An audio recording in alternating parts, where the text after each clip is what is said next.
Hey everyone, Pugs here with 2 new reviews for y'all. Today I'm covering Born Again Krabs and I Had an Accident, 2 episodes with the odd similarity of a character changing their whole tune after some kind of medical scare.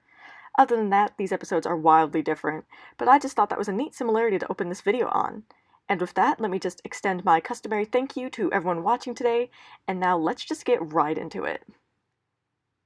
Starting off the review today is Born Again Krabs, and before I even say anything, I've gotta ask, who else thinks about how Born Again Krabs and Midlife Crustacean are like the perfect sister episodes? I know they aren't, sadly, but like, they'd be quite a unit together. 2 episodes being Mr. Krabs themed, about him trying to make a change in his life after being confronted with his own mortality. Other than that, these episodes are very different. I mean, for one thing, Born Again Krabs doesn't have a controversy. But also more seriously, I think that out of the 2 episodes, I like this episode just a little bit more. So let's discuss.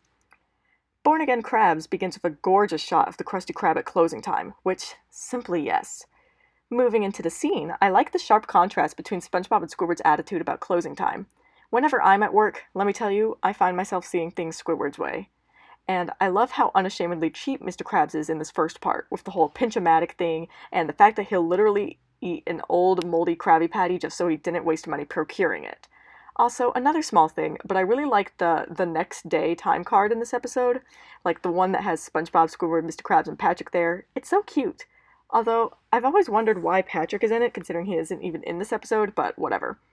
The fake-out gag with the ambulance is pretty good, especially when it's then followed by Mr. Krabs literally dying from the tainted Krabby Patty, which is pretty dark now that I think about it.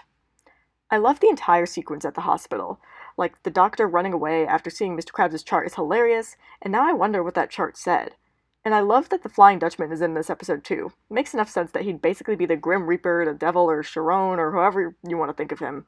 I also love that Davy Jones's locker is basically hell in this show. Like, that's brilliant. And while I'm on that topic, I'll never think about this episode without thinking of SpongeBob SquarePants vs. the Big One, which I know we're a while out from, but let me just say I love that episode. And I love how Mr. Krabs is initially able to trick the Flying Dutchman, and the way that the Dutchman goes and talks to a nurse off-screen is hilarious, especially because we can just imagine that the Dutchman is a regular at this hospital, which is why the nurse is unfazed. And I love the way that judgment comes through her voice when she says, "Harold Flower?" I also love how this episode casually just says that, yeah, Mr. Krabs was about to, go to the farm, but it's all perfectly okay now. Though, now I'm wondering why Pearl isn't in this episode. Oh well. I love seeing the new and improved Mr. Krabs. It's kind of funny because by this point in the show, Mr. Krabs hasn't even been all that bad of a boss yet, compared to certain appearances of his in the future, so the fact that he was already going to Davy Jones's locker, oh boy. Watching this part of the episode is fun because you know it can't last, and so you're just sitting there wondering what will be the breaking point. What will it be that makes Mr. Krabs give up on this whole being generous charade? And I love how this episode makes the tension and anticipation build as Mr. Krabs starts acting increasingly nonchalant about things he probably shouldn't be acting that way about, like having to pay $10,000 on his credit card, or having absolutely no profits. And I like that Squidward and SpongeBob start getting really concerned about Mr. Krabs, which reminds me of Clams, and I love Squidward's quick little line about how are we going to get paid? He really embodies the eternal worker's spirit at times. And then we get to the part of the episode that we've been waiting for, the payoff to the build-up I described, Mr. Krabs' breaking point. Because as it turns out, Mr. Krabs thought he was dreaming this whole time. And when Squidward and SpongeBob break it to him that this isn't the case, oh boy, the results are hilarious. First off, I love Mr. Krabs' initial reaction, like with his shell breaking, because that was a good visual joke, and then this whole cheap rampage is great, ending with him almost clawing a man's hand off over a mere penny.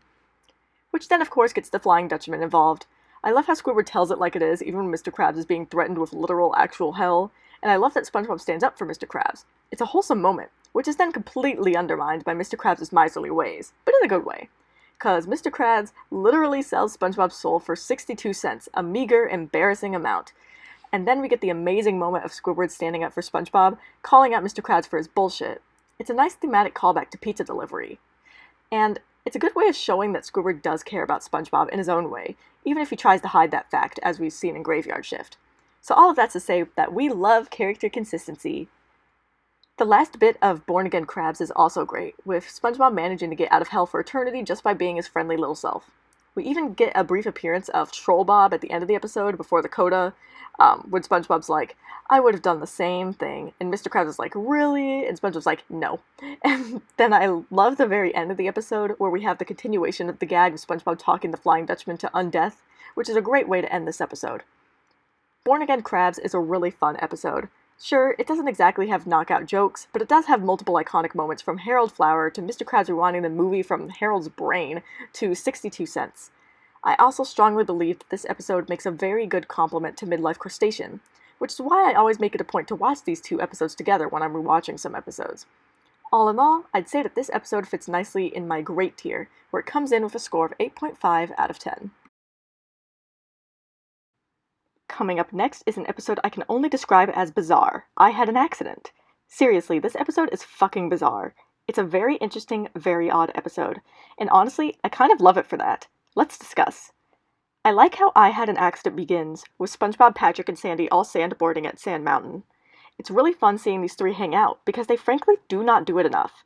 I've said before that it's kind of rare for episodes to begin with characters just hanging out for the hell of it, and I stand by that. It's even rarer for it to begin with these three characters hanging out. And the sport that they're doing here, sandboarding, is fun to watch. The dynamic between these three had only been utilized a handful of times by the point of this episode, so it still feels relatively new in this one. I also think that I Had an Accident is in general a great example of this dynamic between the three, especially because we get a lot of Sandy and Patrick interactions in this one, which is the least common out of the three one-on-one combinations. Anyway, going back to the actual events of this episode, I Had an Accident comes out the gate swinging with the joke of Patrick getting dead again in his game, and in real life within the first few seconds. I also love how the first minute kind of implies that Sandy is teaching SpongeBob and Patrick how to sandboard, which I think is cute. Sure, that may not be what's happening, but it could be, and I always choose the interpretations I like best. This first part of the episode really is just full of some great jokes. I love SpongeBob's impression of Squidward because it's funny and it's always a fun treat to see SpongeBob making fun of Squidward, and the fact that Squidward is even on the mountain in the first place to complain about the impression is hilarious. Like, I would not expect Squidward to be hanging out at what is essentially a ski resort, but maybe he would be doing that. Clearly he was enjoying the views. The jokes get even better once SpongeBob starts falling, and the exchange between Sandy and Patrick is iconic and has some of the best material this episode has to offer. It's at this point where I Had an Accident starts getting weird, and I don't mean that in a bad way. I'm just saying that the plot of this episode is that SpongeBob broke his ass. That's, a bit unorthodox. But hey, I've got no complaints. The iron butt thing is so absurdly hilarious too. Poor Tom. Like, I just really have to know whose idea it was to have SpongeBob break his butt and not, like, his arm or something, because the absurdity of the situation really just enhances the episode, especially when SpongeBob starts walking home, mulling over the dangers of the outside world. It's here that we see the episode begin to revel in its own ridiculousness with the 7-mile spanking machine. I have so many questions about this. I'm not sure how many of the answers I want, and as I've gotten older, this joke has started to feel increasingly more adult to me, and I don't know if this was meant to be an adult joke or if we all just have our minds in the gutter. Or at least I do. Squidward's second cameo of the episode is also a hilarious way to end the scene. Moving on to when SpongeBob locks himself inside his house, this is where the comedic gold happening between Sandy and Patrick really amps up. Even from their second appearance in this episode, with Patrick having that awkward timing still piggybacking off of Sandy, this duo just keeps me cracking up throughout this thing. Sandy is just so very done with Patrick in this episode, and I love it. She also quickly becomes fed up with SpongeBob as well, which, yeah, warranted. Tom Kenny does a great job, like always, voicing SpongeBob in this episode. His paranoia-filled mental break is just made so clear by the false calm in his voice. The animators and artists in this episode also did a similarly great job making SpongeBob's house seem almost eerie with the single light on, and SpongeBob sitting in such an odd position. He's very cube-shaped in this episode, and it works perfectly. From here, the episode spends the rest of its time on Sandy and Patrick's attempts to get SpongeBob out of his pineapple. The humor in this segment really just comes from one joke, with the old man, but it's a joke that keeps on giving, and keeps this segment of the episode from becoming boring. That is, of course, until we have the final attempt, which surpasses the old man in comedic factor. And this final attempt is where the episode goes from odd to very briefly weird to straight into downright bizarre. I really love how this part is written as well. First, when Patrick in the gorilla costume starts attacking Sandy, we're like SpongeBob, knowing this plan absolutely won't work and being unconvinced. But then the second Patrick comes onto the scene, making everyone, including us, be like, what the hell? From here, we move into bizarre territory, where it turns out that the second Patrick is a real live-action gorilla. Live action in SpongeBob SquarePants is always done well, and this part is no exception. The fact that they kept to their low production values with the badly photoshopped person in a gorilla costume just makes the whole thing, and this entire scene is so hilarious and absurd. Seeing Sandy and Patrick's situation just get worse and worse is so funny, because literally why is the gorilla doing this? Why is the gorilla even here? Why was the gorilla dressed up like Patrick? What is even going on here? The gorilla beating Sandy and Patrick up spurs SpongeBob into action, after some understandable hesitation, and it's nice to see SpongeBob gather up the courage to save his friends, even if it is an instant fail that ends up with him being ripped in half. I love that he just has a casual conversation with himself while being so completely maimed, and from here, the episode dials up the weird knob past the point of no return by somehow going beyond bizarre to... I don't even know a word to describe this. SpongeBob asks what we're all thinking when he's like, why is a gorilla even underwater in the first place? As the scene goes on, all I can do is laugh and stare in confusion as the gorilla says to George, another badly photoshopped live-action animal who comes out of nowhere, that they are onto them, and the two ride off into the sunset. I also love that this episode then ends with yet another live-action gag, this time with an entire family looking on in confusion as the parents turn the TV off.